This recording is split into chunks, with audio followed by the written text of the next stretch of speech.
तो बच्चों हम कुछ महत्वपूर्ण रासायनिक यौगिक के बारे में पढ़ रहे थे, ठीक है ना। अब हम महत्वपूर्ण रासायनिक यौगिक के अंतर्गत इस्पात, है ना, इस्पात पढ़ रहे थे हम, है ना। इस्पात बनाने, इस्पात निर्माण की विधि, ढलवा लोहा से इस्पात कैसे बनाया जाता है।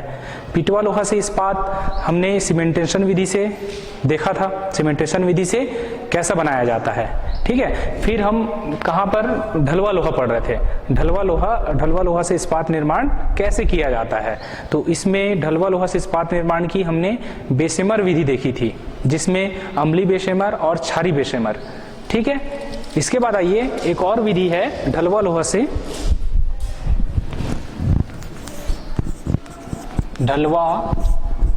से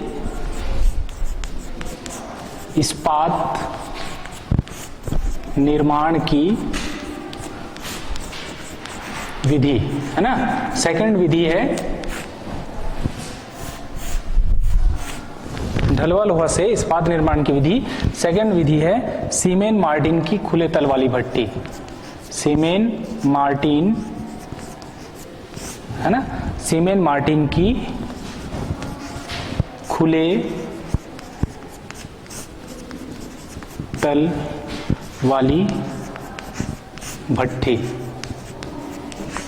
इसके बारे में हम पढ़ेंगे, ठीक है। सीमेन मार्टिन की खुले तल वाली भट्टी के बारे में पढ़ेंगे, इस्पात निर्माण।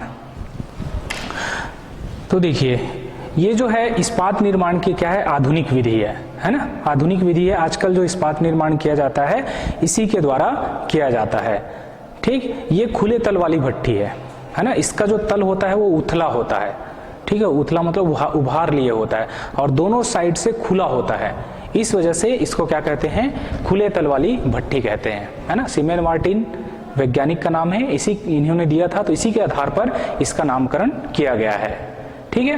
तो भट्टी कैसे होती है उसको हम देखें पहले, है ना। डायग्राम बना लेते हैं, चित्र, है ना, और चित्र आप भी बनाइए मेरे साथ साथ, ठीक। चित्र बनाइए आप भी मेरे साथ साथ, कैसा होता है।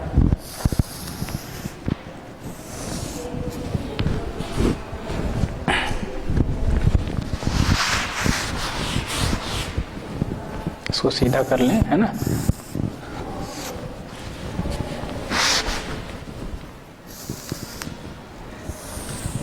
इस प्रकार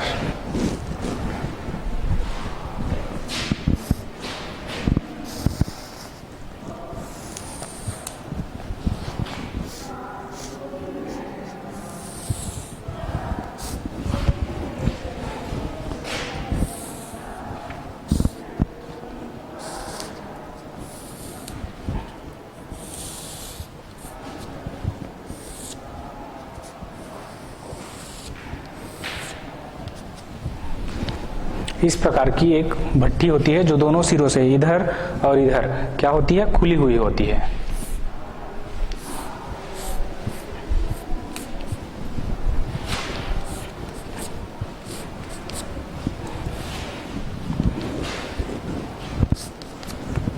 ठीक,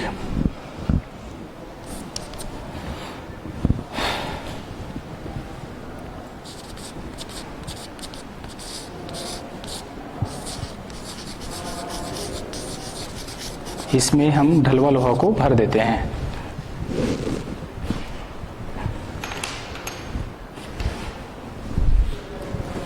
इधर से वायु भेजा जाता है, यहाँ से वायु अंगार गैस गर्म करने के लिए, ठीक। ये ऊपर जो नीचे जो प्राप्त होगा वह इस्पात होगा, ठीक, और ऊपर जो आएगा वो धातुमल ऊपर रह जाएगा, है ना। यहां से गर्म गैसें बाहर होंगी,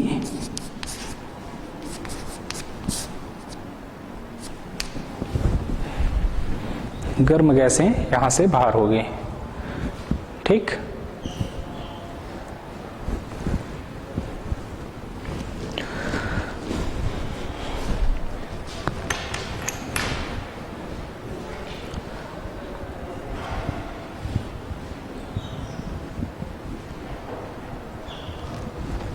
हो गया, ठीक है। देखिए हम देख रहे हैं ढलवा लोहा से इस्पात निर्माण की विधि, जिसमें सीमेंट मार्टिन की खुले तल वाली भट्ठी है। इसको आधुनिक विधि है ना, इसको क्या कहा जाता है, आधुनिक विधि भी कहा जाता है। इसमें है ना अशुद्धियों का जो ऑक्सीकरण है वो फेरिक ऑक्साइड की उपस्थिति में किया जाता है, ठीक है। इसमें अशुद्धियों का जो ऑक्सीकरण है Fe2O3 है ना, फेरिक ऑक्साइड के उपस्थिति में है ना, Fe2O3 फेरिक ऑक्साइड की उपस्थिति में किया जाता है। इस विधि में एक विशेष प्रकार की भट्ठी होती है ना, इस प्रकार की क्या होती है, भट्ठी होती है जो दोनों सिरों से क्या होता है, खुला हुआ होता है, ठीक। दोनों सिरों से क्या होता है, खुला हुआ होता है, ठीक। जिस ढलवे लोहे का हमको शुद्धिकरण करना होता है ना, जिस ढलवे लोहे का हमको क्या करना होता है, शुद्धिकरण करना होता है, उसको हम क्या करते हैं, भट्ठी में डाल देते हैं। क्या करते हैं, भट्ठी में डाल देते हैं। फिर इसमें हम गर्म वायु है ना, वायु अंगार गैस बोलेंगे है ना, गर्म वायु लगभग वायु को पहले बाहर गर्म कर लेते हैं, कितना, लगभग 1800 सेंटीग्रेड ताप पर, 1800 सेंटीग्रेड ताप पर हम वायु को क्या करते हैं, गर्म करने के बाद इसमें प्रवाहित करते हैं, ठीक। तो प्रवाहित करने के बाद कार्बन जो है अपना ऑक्साइड, मतलब कार्बन जो है कार्बन जो है ऑक्सीकृत हो जाता है, ठीक है। कार्बन डाइऑक्साइड कार्बन मोनोऑक्साइड बन के क्या हो जाती है, निकल जाती है, ठीक है। कार्बन जो है ना, कार्बन मोनोऑक्साइड गैस बन के क्या हो जाती है, यहां से निकल जाती है। समझ में आ रहा बात है ना, ठीक है ना। इसमें जो है, जो ढलवा लोहा है ना, वो क्या हो जाता है, नीचे है ना इस्पात के रूप में बदल जाता है, और ऊपर भाग में धातु मल क्या हो जाता है, एकत्रित हो जाता है, ठीक। इसमें जो क्या देखिए है ना, सीमेंट मार्टिन की खुले तल वाली भट्टी में क्या होता है, इसमें जो हम बेशेमर विधि में हम क्या देख रहे थे, अम्लीय बेशेमर और क्षारीय बेशेमर दोनों अलग अलग देख रहे थे। तो इसमें क्या होता है, दोनों मतलब अम्लीय बेशेमर में जो कहना चाहिए कि अम्लीय बेशेमर और क्षारीय बेशेमर दोनों का काम करता है ये, है ना। इसमें क्या होता है, अम्लीय माध्यम बनाने के लिए क्या होता है, सिलिका का स्तर लगा होता है, सिलिका होता है यहाँ पर, और क्षारीय के लिए क्या होता है, चूना और मैग्नीशिया, ठीक है। वहां ढलवा लोहा से इस्पात निर्माण की विधि हम देख रहे थे, तो दोनों अलग अलग देख रहे थे, ठीक है। लेकिन यहाँ पर क्या है, यहाँ पर क्या है, एक ही विधि है ना। यहाँ पर क्या है, एक ही विधि है, जिसमें अम्लीय वाला भी और क्षारीय वाला भी यहाँ पर क्या हो जाता है, सभी जो अम्लीय और क्षारीय दोनों विधियां यहाँ पर प्रयुक्त होती है, ठीक है जी। जिसमें अम्लीय के लिए क्या लगाते हैं, सिलिका, और क्षारीय के लिए क्या लगाते हैं, चूना और मैग्नीशिया का अस्तर लगा इसमें होता है, ठीक। इसमें जो फास्फोरस, मैग्नीज है ना, सल्फर है ना, कार्बन, इनकी जो अशुद्धियां होती है वो ऑक्सीकृत हो जाती है, मतलब अपना ऑक्साइड बना के क्या हो जाती है, निकल जाती है। समझ में आ रहा है बात है ना, अपना ऑक्साइड बना के क्या हो जाती है, निकल जाती है। तो कौन कौन सी रासायनिक अभिक्रिया होती है इसमें, इसको हम देखें है ना, इसको हम देखते हैं। इसमें रासायनिक अभिक्रिया क्या क्या होती है।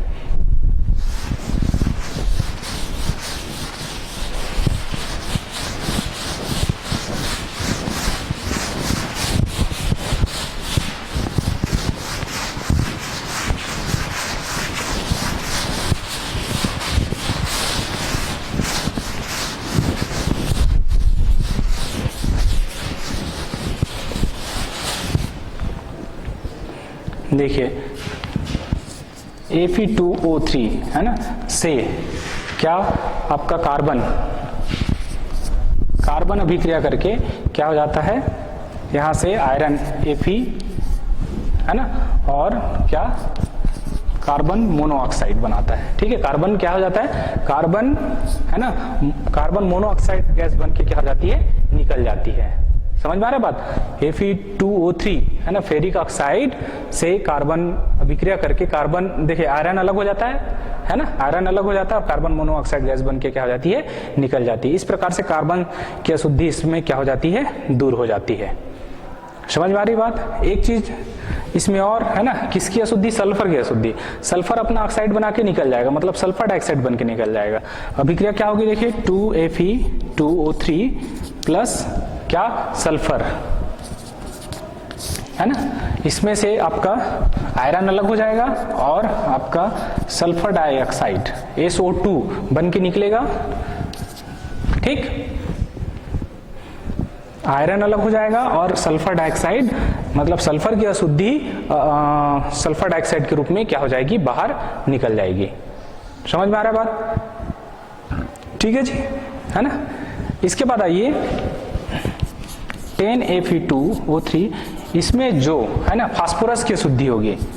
किसकी अशुद्धि, फास्फोरस, P4, है ना। फास्फोरस की जो अशुद्धि होगी वो, ये भी फास्फोरस अपना पेंटाऑक्साइड बना के क्या हो जाएगा, निकल जाएगा, 6P2O5। फास्फोरस अपना पेंटाऑक्साइड बना के क्या हो जाएगा, निकल जाएगा। उसी प्रकार से मैग्नीज की जो अशुद्धि होगी, ठीक, मैग्नीज की जो अशुद्धि होगी वो, मैग्नीज की अशुद्धि क्या होगी, है ना, मैग्नीज अपना ऑक्साइड बना के क्या हो जाएगा, निकल जाएगा। अर्थात क्या होगा, 2Fe प्लस आपका 3MnO। देखिए सभी अपना ऑक्साइड बना के, यहां पर देखिए क्या, कार्बन, है ना, कार्बन की अशुद्धि होगी ढलवे लोहे में, है ना, और क्या, सल्फर की अशुद्धि और फास्फोरस की अशुद्धि, मैग्नीज की अशुद्धि, है ना, ये सभी अशुद्धियां होंगी, है ना। ये सभी क्या होगा, अपना ऑक्साइड बनाकर, देखिए सभी ऑक्सीजन से क्रिया करके अपना ऑक्साइड बना के क्या हो जाएंगे, बाहर निकल जाएंगे। समझ में आई बात, है ना। मतलब यहां पर क्या होता है, ये दोनों तो उड़ जाते हैं, कार्बन डाइऑक्साइड और सल्फर डाइऑक्साइड, ये दोनों क्या हो जाते हैं, बाहर निकल जाते हैं। ठीक, लेकिन आपका जो क्या होता है, ये जो P2O5 और मैग्नीज डाइऑक्साइड, है ना, और यहां पर क्या होता है, सिलिका भी होता है, सॉरी सिलिकॉन, है ना, सिलिकॉन भी होता है, नहीं हमने देखा था, ठीक है, बेसेमर विधि देखा तो सिलिकॉन देखा, तो वो भी, है ना, वो अपना ऑक्साइड बना के वो भी निकलता है ना। तो इसमें जो सिलिकॉन है और कौन आपका फास्फोरस पेंटाऑक्साइड और मैग्नीज डाइऑक्साइड, ये अपना क्या करता है, धातुमल बना के अलग हो जाता है। ठीक, तो धातुमल क्या बनता है, देखिए ये हो गया।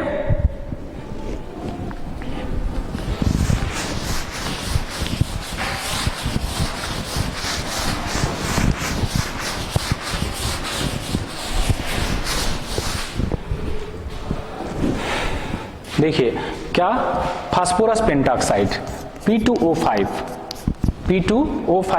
क्या करेगा, कैल्शियम ऑक्साइड के साथ क्या करेगा, अभिक्रिया करेगा, और अभिक्रिया करके क्या बनाएगा, Ca3, है ना, और क्या, PO4 ट्वाइस, इस प्रकार से, है ना, ये बनाएगा क्या, धातुमल, है ना, कैल्शियम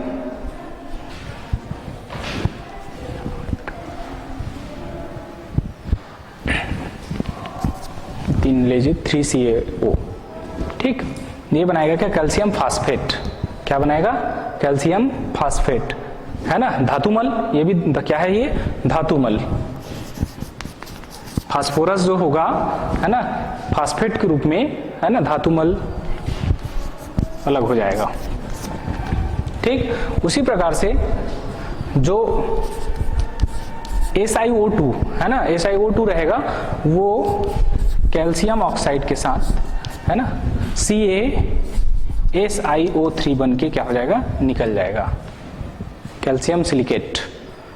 ठीक, ये भी क्या है, धातुमल है आपका, मतलब सिलिकॉन की अशुद्धि क्या हो जाएगी, दूर हो जाएगी।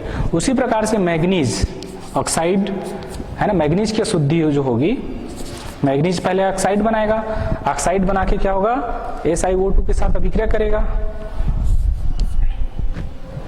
ये हो जाएगा MnSiO3, है ना, ये धातुमल, स्लैग।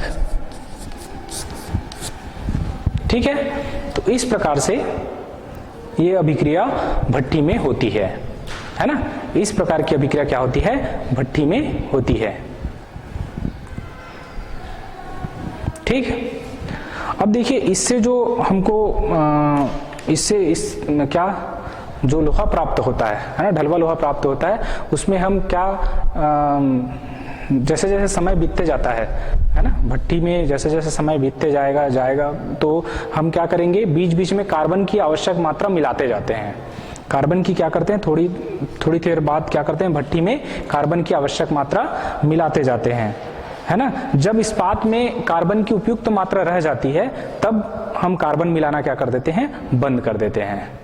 ठीक है, इस प्रकार से हमको क्या सीमेंट मार्टिन की खुले तल वाली भट्टी से इस्पात प्राप्त हो जाता है। समझ में आई बात, है ना। और इसको अधिक वो बनाने के लिए हम इसमें क्या मिलाते हैं, स्पिंजल, है ना।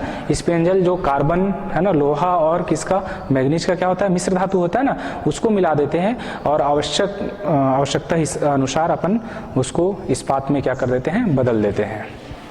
समझ में आई बात, ठीक है ना। ठीक है, ये हो गई आपकी सीमेंट मार्टिन की खुले तल वाली भट्टी, है ना। इसमें इस्पात निर्माण कैसे किया जाता है, ठीक, इस्पात निर्माण की ये विधि हो गई। इसके बाद देखिए एक चीज हम बेसेमर विधि भी देखे, है ना, और सीमेंट मार्टिन की खुले तल वाली भट्टी से भी इस्पात निर्माण वाला देखे, है ना। दोनों ढलवे लोहे से हैं, तो दोनों में से कौन सी विधि बेटर है, दोनों में से, है ना, दोनों में से क्या है, हम देखिए बेसेमर विधि में क्या लाभ और हानि देखे थे नहीं, है ना। तो उसमें क्या थी, जो हमको इस्पात प्राप्त होता है उतना कहना चाहिए कि उतना अच्छा नहीं होता, घटिया किस्म का इस्पात प्राप्त होता है। और इसमें जो इस्पात प्राप्त होता है वो उच्च कोटि इस्पात प्राप्त होता है। हम दोनों की तुलना करते हैं तो इसमें जो हमको इस्पात प्राप्त होता है वो क्या प्राप्त होता है, उच्च कोटि का प्राप्त होता है। ठीक है, और इस विधि में, है ना, किसी भी प्रकार का जो ढलवा लोहा होगा, है ना, उससे हम इस्पात प्राप्त कर सकते हैं। ठीक है, तो ये जो विधि है ना, ये जो विधि है उससे थोड़ा सा क्या है, अम्लीय बेसेमर विधि से मतलब ज्यादा श्रेष्ठ है। समय क्या लगता है इसमें, कम लगता है, उसमें समय क्या बहुत ज्यादा था ना, तो बेसेमर विधि से यह विधि है ज्यादा अच्छा है।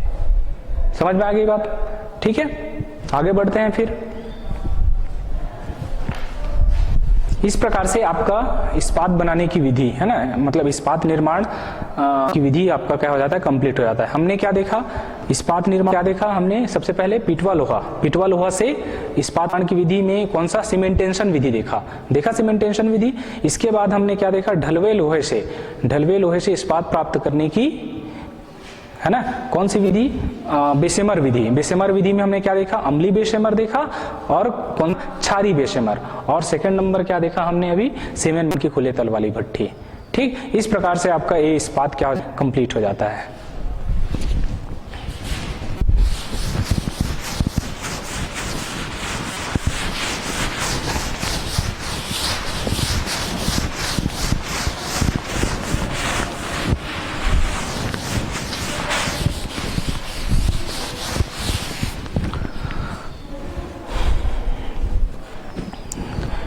इसके बाद हम आगे बढ़ें तो एक महत्वपूर्ण रासायनिक भवन निर्माण में जो उपयोग होती है, महत्वपूर्ण रासायनिक यौगिक है क्या, चूना। ठीक है, चूना के बारे में हम देखें। चूना, कैल्शियम ऑक्साइड। ठीक है, चूना के बारे में पढ़ लेते हैं। तो भवन निर्माण में एक क्या है, महत्वपूर्ण पदार्थ है। ठीक, चूना। तो देखिए चूना जो है कैल्शियम कार्बोनेट को गर्म करके बनाई जाती है। चूना को क्या करते हैं, कैल्शियम कार्बोनेट को गर्म करके बनाया जाता है। कैल्शियम कार्बोनेट CaCO3, है ना, कैल्शियम कार्बोनेट को क्या किया जाता है, गर्म किया जाता है, अर्थात उष्मा दी जाती है ना, गर्म किया जाता है। गर्म करने पर क्या बनता है, CaO प्लस कार्बन डाइऑक्साइड यहां से निकल जाता है।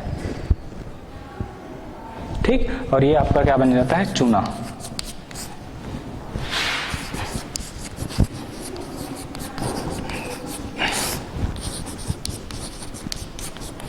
ये कैल्शियम कार्बोनेट। ठीक है, ठीक है। फिर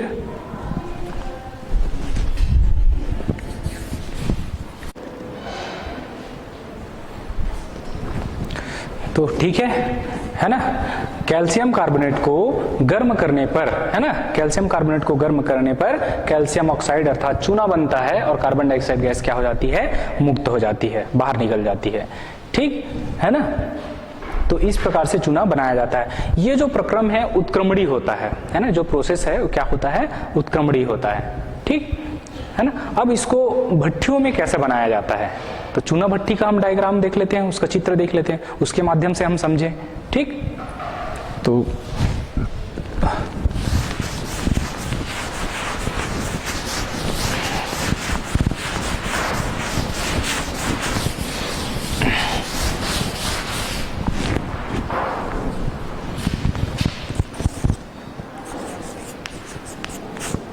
हम चूना देख रहे हैं, तो चूना भट्टी है ना, इसका हम चित्र देख लेते हैं, इसके माध्यम से हम समझें चूना कैसे बनाया जाता है। तो मेरे साथ साथ चलिए आप भी डायग्राम बनाइए, चित्र बनाइए मेरे साथ साथ।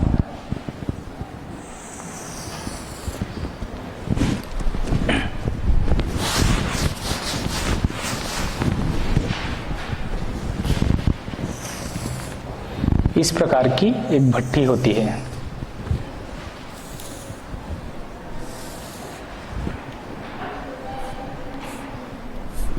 ना।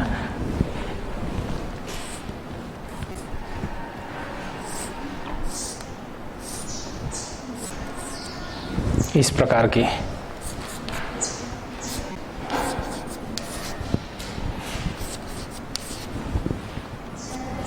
ठीक, ऊपर में यहां पर हापर होता है जिसके माध्यम से कैल्शियम कार्बोनेट डाला जाता है। हापर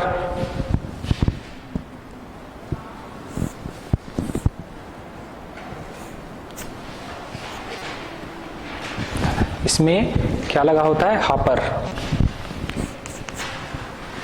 जिसके माध्यम से हापर है ना, जिसके माध्यम से कैल्शियम कार्बोनेट CaCO3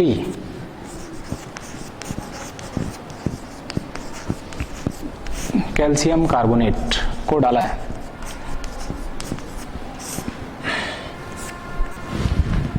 ठीक है ना।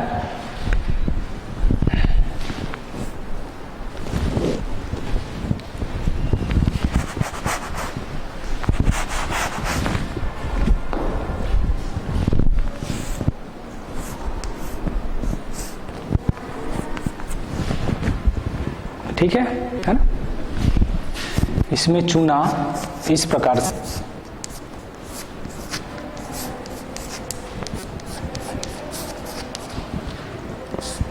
ये आपका कैल्शियम कार्बोनेट है।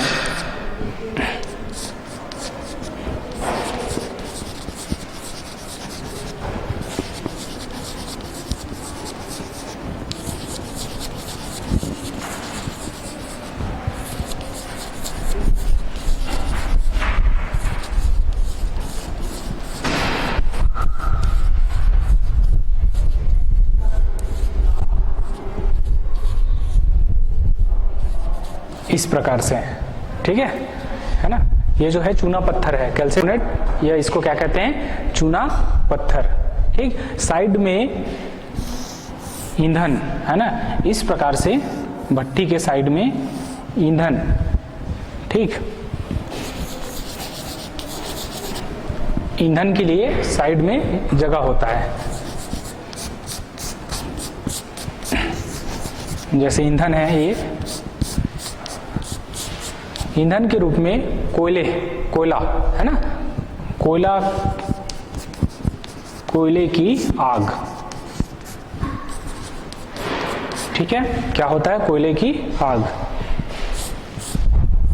इधर से वायु प्रवाहित करते हैं। ठीक, इधर से क्या करते हैं, वायु प्रवाहित करते हैं। ठीक, यहां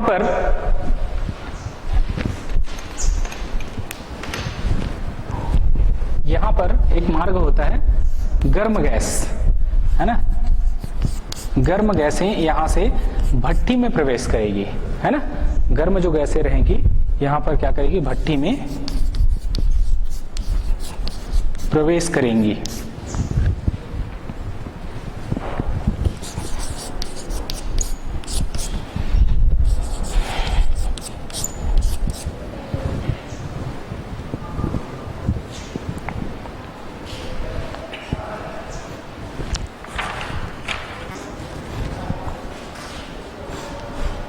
ठीक है ना। साइड में क्या रहेगा, यहां से कार्बन डाइऑक्साइड CO2 गैस निकलने के लिए क्या रहेगा, मार्ग रहेगा।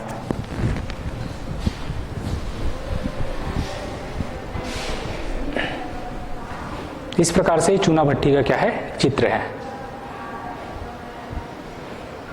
ठीक हो गया है ना।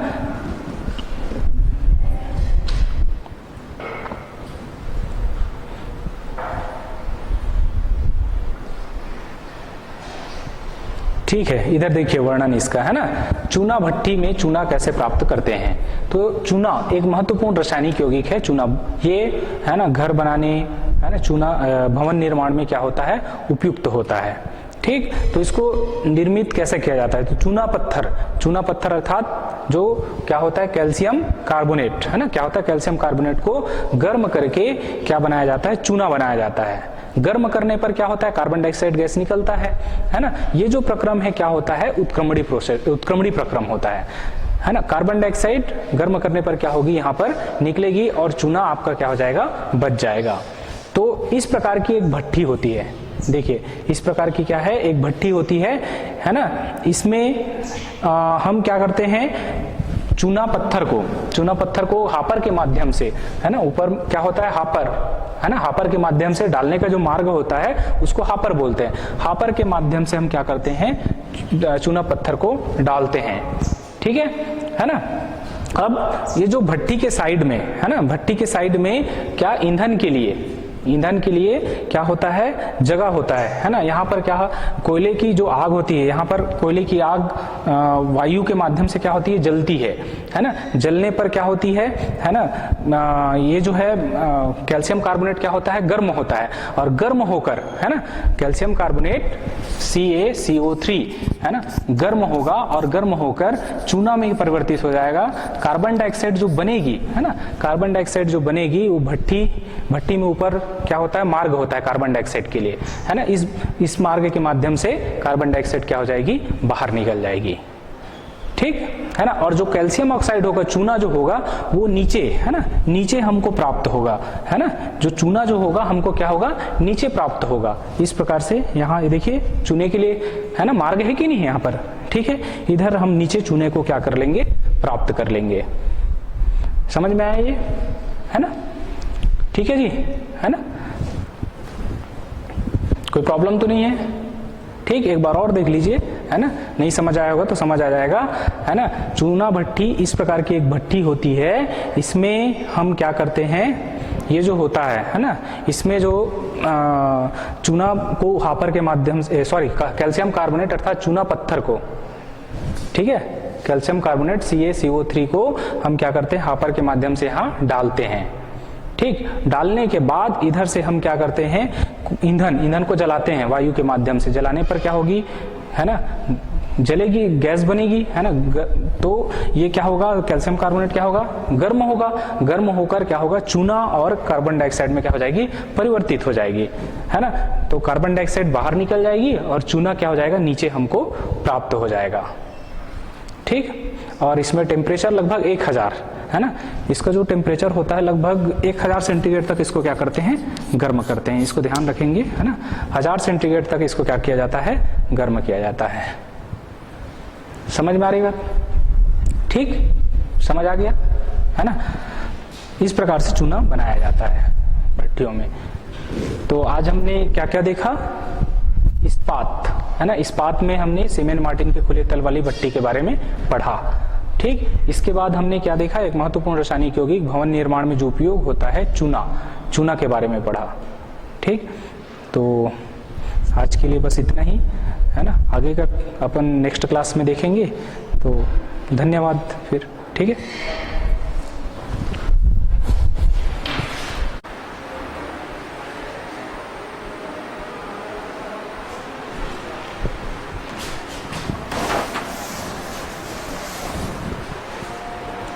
तो बच्चों, मैंने आपको